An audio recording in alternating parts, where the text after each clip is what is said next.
Yun, no? Sunday again. Good morning mga papi. Christmas time, no? Lapit na Pasko. Bare months. Ganda ng ginawa nila dito sa ano, hagdanan, may ilaw. Tapos doon parang nagde-decorate na yata. Tignan natin. Yeah. Kaya pala nakasarado.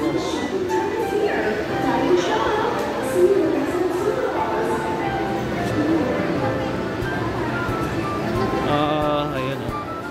Taas na Christmas tree ito. Grabe yun. Binubuo nila. Yun, Pasko na. Spread the love. At saka gift. Mamaya pasyalan natin yung ano, vintage ano ba tawag ito? Bus ng Philippine Rabbit since 1945 Paraguay. So tignan natin kung ano itsura ng mamaya. So for the meantime, pasyal muna tayo dito sa SM.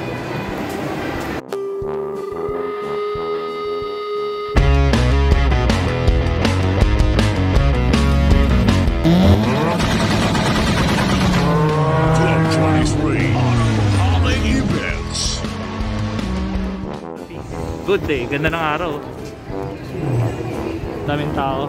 Sitayin natin tong ano, old Victory liner. Ano ba to?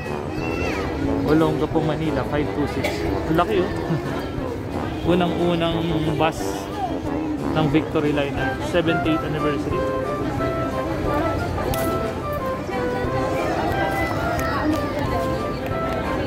...1945 vintage bus, 78th anniversary tayo. Hanip ah.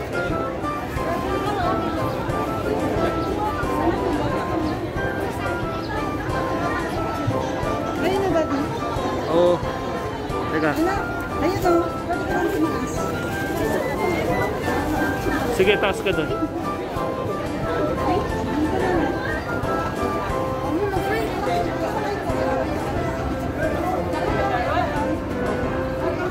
Red.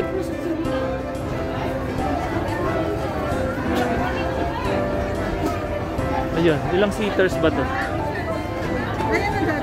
Ayun, ito pala siya oh. Ilang seaters yan? Mga 1, 2, 3, 4, 5, 6 6 times 1, 2, 3, 4, 5, 6, 7, 8 including driver 6 per seat. Tingnan natin sa loob. Pasok tayo. Daming tao oh. Lupit oh. Vintage bus, 78th anniversary 1945 edition. Sama na yung driver. Imagine kung may ganito pa kaya ngayon. Okay sana, no? Ganda pang biyahe. Hindi pa nang ganun kainit. Ay nga lang tayo dito. Hop. Hop in. Sige tayo sa loob. Pati yung tayo. Hop. Yeah. Ay, sorry.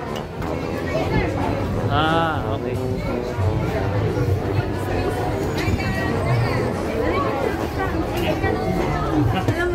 Okay tayo sa harapan.